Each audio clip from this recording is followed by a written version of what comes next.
As has been the rule for most of this winter, now the springtime, as we burn our way through the month of April, precipitation events in the Great Plains, the Northern Plains, the Upper Midwest, a lot of precipitation has come all at once, so we haven't had the string of storms.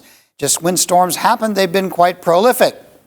Most recently, big rain snow system affecting the upper Midwest, places like Iowa, southern Minnesota. A lot of this has been affected by and even tied to this deep cold snap through the north central part of the United States, and that is gradually beginning to wane. We're not going to see a great deal of warming except in a few spurts, but it is going generally from a cold pattern to a cool pattern with just a few warm days. Now let's take a look at the overall jet stream pattern. Split flow with the northern jet definitely the most predominant part. In fact, it's this trough of low pressure in the upper atmosphere that has been responsible for the cold weather in the middle for the last week or so. That's now beginning to gradually shift eastward, and as it does so, there will be some surges of pretty warm air moving up into the Great Plains. And by warm air, I mean temperatures ranging from around 70 to up into around 80 degrees.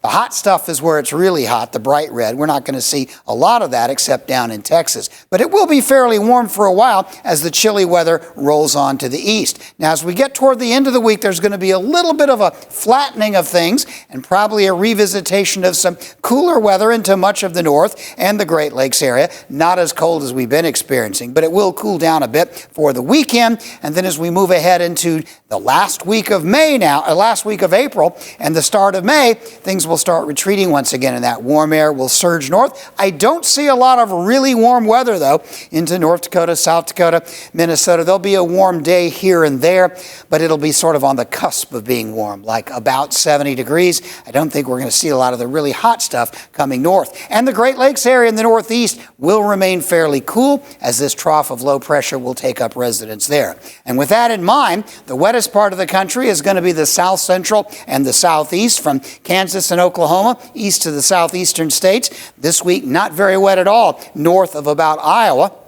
The second week of the period, there will be a few stray showers, I think, getting back into the northern plains, less and less as you look west across the high plains. The real focus of rain will continue to be the southeastern states with some showers up the middle Atlantic. Snow will mostly be confined to the Rockies for the time being, and overall the pattern in the Great Plains up and down, with the exception of about Kansas south the next week or so, will be generally fairly dry. So for this part of the country, the overall pattern as April moves in is it'll be not that wet, a little bit cooler than average with a few warm days sprinkled here and there.